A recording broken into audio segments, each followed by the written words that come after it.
आप बताइए कि कैसे एक जम्मू का नौजवान इंजीनियरिंग करते-करते लॉ फर्म का स्टूडेंट होते हुए ये एकम भारत दल कैसे इस पार्टी को बनाने की सोची आपने? ये दल कैसे आपके मन में आया? एकम सनातन भारत दल 27 मार्च हुँ, 2023 को हमने डिक्लेयर किया, इसकी घोषणा की। लेकिन 27 मार्च 2023 से कई 10 साल, 12 साल आप पीछे चले जाएँगे तो आपको हमारे संघर्ष की पूरी गाथा दिखेगी। जम्मू-कश्मीर का मैं निवासी हूँ और जम्मू-कश्मीर में जितने भी सनातन संस्कृति, धर्म, सभ्यता को चैलेंजेज़ हैं, वो तमाम चैलेंजेज़ बहुत एग्रीवेटेड फॉर्म में या बड़े स्केल पे जम्मू में हैं। तो आप ये कह सकते हैं कि इस महाभारत का नवीन कुरुक्षेत्र जो सनातन पे अब महाभारत छिड़ा है, उसका नवीन कुरुक्षेत्र जम्मू है, एक प्रोटोटाइप आप मान लीजिए। तो यहाँ पे सनातन को जो सबसे बड़ा खतरा खासकर इस्लामीकरण का जिहादी ताकतों के कारण, क्योंकि जो unfinished chapter of Islamic history है उसे फिनिश करने के लिए वो कहते हैं कि सनातन का इस्लामीकरण आवश्यक है। उस इस्लामीकरण के सबवर्सिव प्रोसेस से लड़ते-लड़ते आगे हम बढ़े, एक्सपीरियंशियल लेवल पे जो अंडरस्टैंडिंग बिल्ड हुई, उसके बाद हम आगे धीरे-धीरे 2014 से बढ़े। टेररिज्म, अलगाववाद, देश की एकता और अखंडता को किस तरीके से इफ़ेक्ट किया जा सकता है, उसे कॉम्प्रोमाइज़ किया जा सकता है, ऐसे तमाम सबवर्सिव प्रोसेसेस से लड़ते-लड़ते अल्टीमेटली हमने 2018 में ये तय किया कि एक संगठन बनाया जाएगा और जम्मू कश्मीर में सब रीजनल पार्टी के नाम से एकजुट जम्मू पार्टी का हमने गठन किया और इलेक्शन कमीशन ऑफ इंडिया ने इस पार्टी को मान्यता भी दी। लेकिन 2014 से अगर आप देखेंगे तो आपने ये देखा समाचार पत्रों में भी पढ़ा होगा कि जम्मू कश्मीर में एक बहुत खतरनाक पाकिस्तान आईएसआई द्वारा प्रायोजित एक कानून था जिसे रोशनी कानून कहते थे, जो जम्मू संभाग की डेमोग्राफी को लैंड जिहाद के माध्यम से बदलने का उद्देश्य रखता था या उस उद्देश्य से वो बनाया गया था। तो उस कानून को 2014 में चुनौती दी, उस कानून की इम्प्लीमेंटेशन में जो 25,000 करोड़ का घोटाला हुआ था, उसे सीबीआई जाँच और उसपे लोगों पे, अधिकारियों पे, मंत्रियों पे कार्रवाई हो, उस संबंध में याचिका लगाई, तो अक्टूबर 2020 में 6 वर्ष के संघर्ष में हम उस कानून को भी खत्म करवा पाए, यानी पाकिस्तान आईएसआई के उस सबवर्सिव प्लान को भी डिफीट कर पाए, जो सनातन संस्कृति, सभ्यता, धर्म के विरुद्ध उन्होंने अनलीश किया था और 25,000 करोड़ के घोटाले को सीबीआई जाँच के दायरे में भी हम ले आ पाए और जिससे कि बहुत सारे पूर्व मुख्यमंत्री, मंत्री, अधिकारी आईएएस हों, आईपीएस हों, लोकल हमारी public service commission appointed administrative wing में लोग हों, पुलिस विंग में हों, सब पे कार्रवाई होना प्रारंभ हो गया। तो करप्शन के विरुद्ध भी जंग का एक लंबा इतिहास रहा, लैंड जिहाद से लड़ने का एक लंबा इतिहास रहा, हिंदू मंदिरों को सरकारी नियंत्रण से खत्म करवाने के लिए उस पे भी लड़ने का इतिहास रहा। माता वैष्णो देवी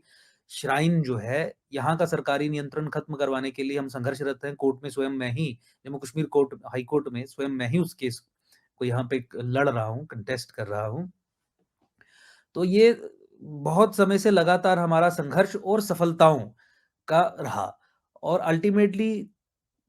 इस तरीके से चीज़ें हुई कि एकजुट जम्मू पार्टी का गठन हुआ और इन सब चीज़ों से लड़ते-लड़ते पूरे देश में भी और जो हमारे एनआरआईज़ हैं, विश्व में तमाम कंट्रीज़ में, वहाँ पे धीरे-धीरे संबंध भी बने, एक तरीके का पैरेलल एक संगठन भी बना और अल्टीमेटली पिछले 1 साल की चर्चा के बाद इस निर्णय पे हम पहुँच गए कि भारतवर्ष के इतिहास में आज तक जो भी पार्टी सत्ता में आई या ऑफ कॉन्सिक्वेंस रही, वो सनातन संस्कृति, सभ्यता, धर्म के इंटरेस्ट में काम करने वाली पार्टी नहीं थी। 2014 में लोगों को उम्मीद थी कि मैंडेट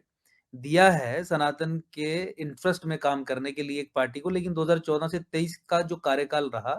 अब वो गलतफ़हमी भी सबकी निकल गई। तो आपके सामने अब एक चैलेंज था कि सनातन संस्कृति पे जो चैलेंजेज़ हैं,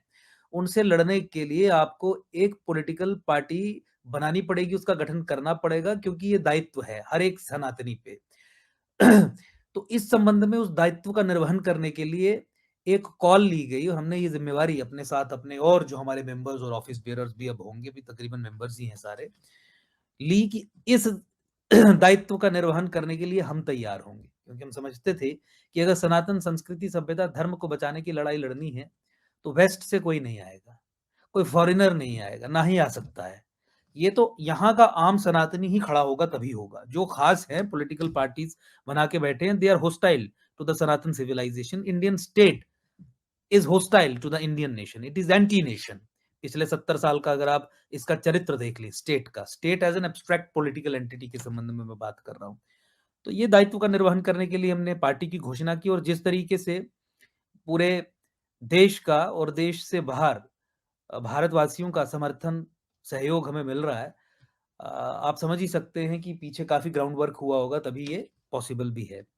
तो इसी पृष्ठभूमि में हमने किया, हम लड़ रहे हैं, संघर्ष कर रहे हैं, उन सब प्रोसेसेस के अगेंस्ट, उन सब चीज़ों के अगेंस्ट जो जी, सनातन के कोर इंटरेस्ट्स को हैम्पर करते हैं, इफ़ेक्ट करते हैं और अल्टीमेटली हमें कमज़ोर करते हैं एज़ अ राष्ट्र। तो दूसरे सवाल में या तीसरे सवाल में अगले चरण में मैं इस पार्टी के सप्त सिद्धांत जो कोर 7 फंडामेंटल्स हैं, जिसके बीच में रहने का ही मैंडेट अभी मेरे पास भी है बात करने का, क्योंकि पहली मीटिंग होनी और उसके बाद बहुत सारे पॉलिसी डिसीजंस डिसीजंस पार्टी के होंगे। तो वो सप्त सिद्धांत भी आपके सामने मैं रखूँगा।